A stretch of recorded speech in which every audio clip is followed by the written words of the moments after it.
What's up, YouTube? Welcome back. So I'm working on a Honda CR-V with 180,000 miles on it, and I see motor mounts that are vibrating and bad as early as 30, 40,000 miles.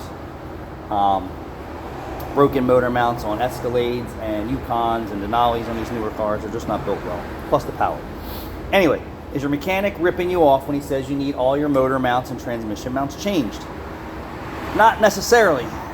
Most people typically don't notice bad motor mounts until they're completely destroyed, or they're completely worn out, or they're leaking oil out of them and they're trying to identify what the oil leak is or the fluid leak.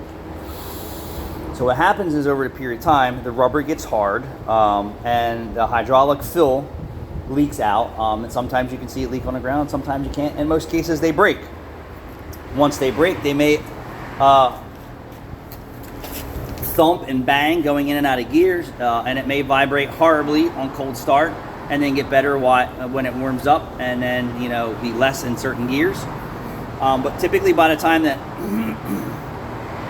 we see the car, most customers have no clue unless they're broken and they hear it boom, boom, in and out of gear.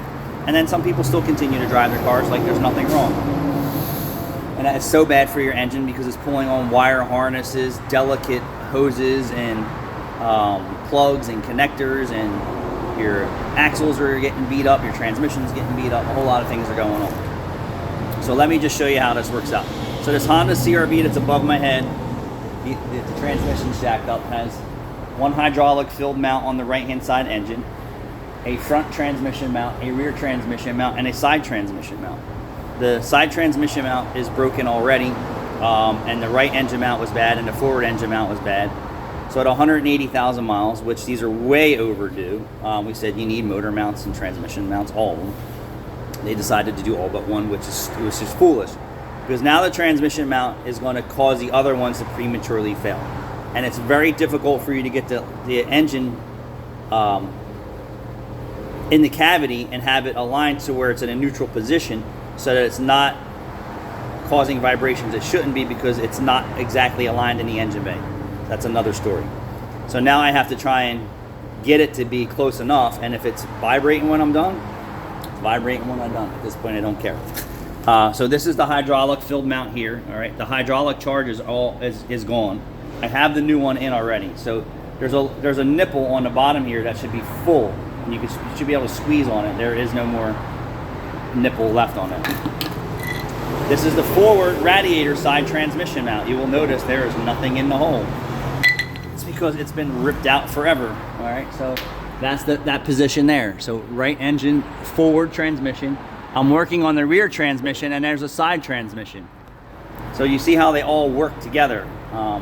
In some slim cases, you can get just one done and hope that there's no other damage done to the other ones. But once the engine mount or transmission mount has failed, it is squishing and putting wear on the other motor mounts and changing the proposition of the rubber. So it's supposed to be in a certain position.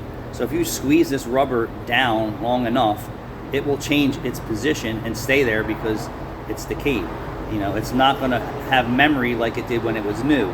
So squeezing this down and hanging on a potentially good motor mount is going to ruin it anyway. So no, your mechanic is not ripping you off when he says you should replace all your motor mounts and transmission mounts. He is doing you justice by providing you with a quality job that you will feel when he's finished. Thanks for watching. If he gets it right, if he does it right.